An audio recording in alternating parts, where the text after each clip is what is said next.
Hi everyone, I want to go through some defensive positioning so that everyone's on the same page and you can see how we're going to transition going into the final phase of the season and as your kids get into Adam next year.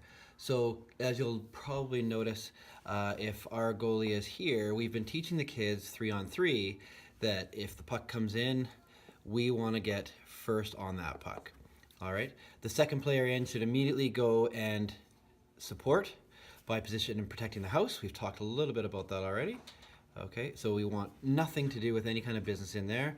And the third person in may have been forechecking or whatever they were doing, should be somewhere supporting the puck in around here. If we get control of the puck, what we want to see is nothing coming through the middle of the ice back in here. That's not what we want to do. As I explained before, we want to see this person come out and breakout goes that way up the boards. This person can then join the rush and we head back up the ice. So that's our protective coverage. Now, what I'm going to do is I'm going to show you how that translates into a 5-on-5 situation. Okay. All right, when we consider how we're going to play 5-on-5, if we're headed up the ice this way, what we want to do is something very similar. So we're teaching the kids this year in a 3v3 process how to get used to playing 5v5 next year.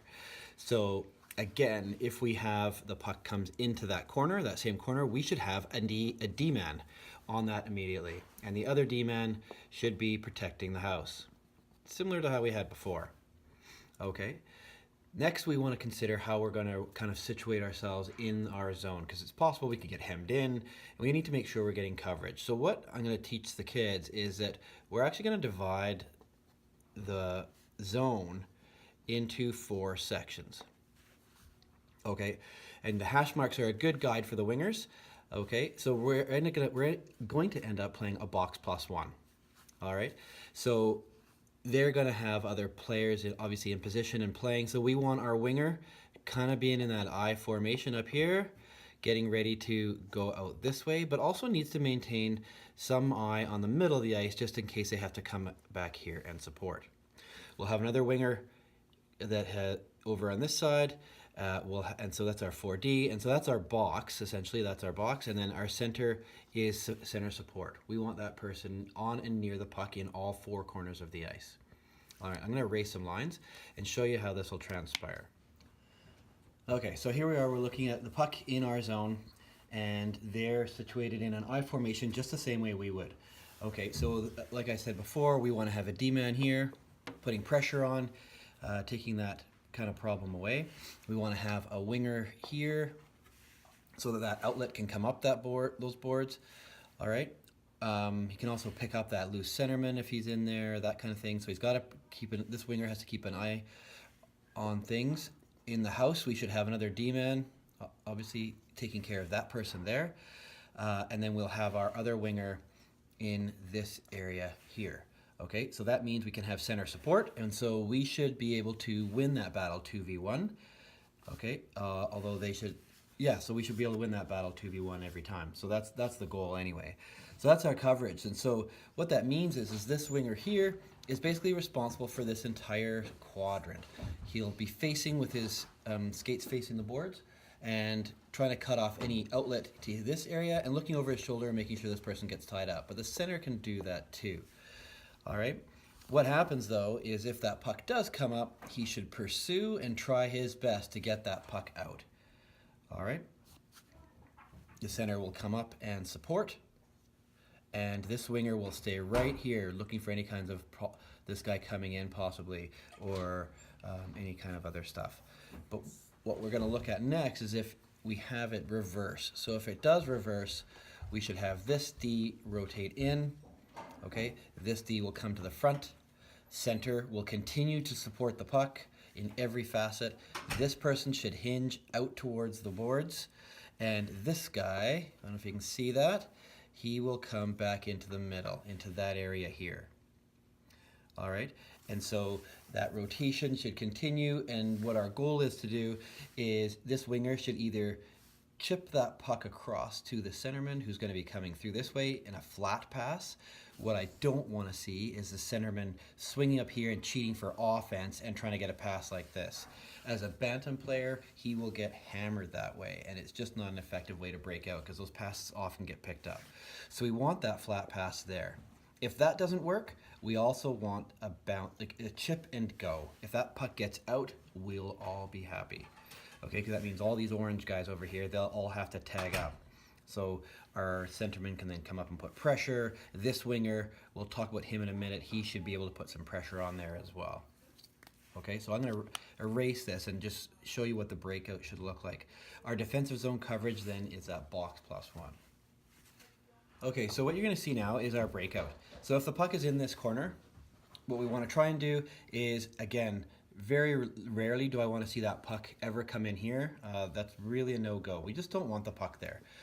The kids will learn how to do that and use that space once they get into Pee-wee, maybe Bantam. But for now, that whole home base, protect the house thing, we want to keep that area clear of all kinds of traffic. So we really do want the D to take a couple of steps and make a choice, either here or up the boards. So they do have some options, all right? And it should be a safe option. If the puck goes up to the winger, if the winger has no pressure, what I'd like to see happen is this winger will recognize that there's no pressure there and will bust out this way. And we'll talk a little bit about that strategy a little bit later. If their D are positioned here, we don't want to go straight down the ice. You're just gassing, you're taking on pressure, and we want to get away from pressure. So that's a no-go. All right. The other thing is, if there is lots of pressure here, and those orange guys are in here, and they're on them pretty tough, they've got a lot of pressure, what I'd like to see happen is this guy will bang that puck out the boards, and this one will go, and this winger will attack the puck this way. So again, this winger has to pay attention to see if there's pressure in this area of the ice. If there's pressure and confinement, then we need to bank that puck off. If they can get it in the air, all the better. Only like 6 inches will do. It causes all kinds of problems for the D there. Just get it off the ice and get it out. You know, in the NHL, you'll notice that guys will just take it off the glass.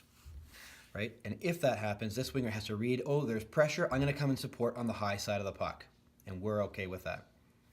This D should then move up a little bit and close the gap. Right? Everyone's looking to move out, so he has to close the gap and join the rush as well. So really there's two scenarios there. This winger can either spray really far wide.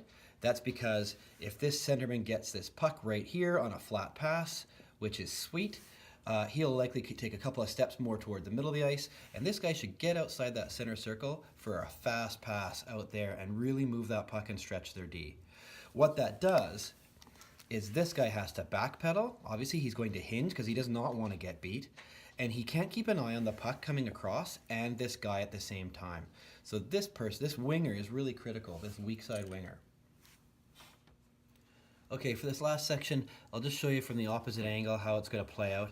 All right, if we get possession in that corner and the center is supporting, there's a lot of traffic here, right? They've got a lot of pressure on the strong side, so we can either do a reverse, which would be probably a really smart play, but often at this level, we will see kids force the puck up there, and that's okay because we have this person in here to support, so that puck can either get banged out, which means this winger has to fly this way.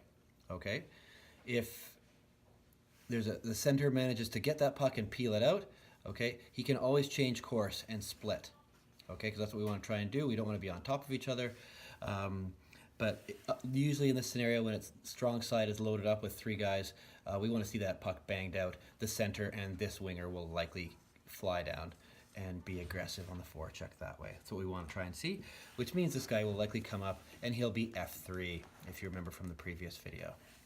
All right, if you have questions about this, feel free to ask me at any time. Happy to help out.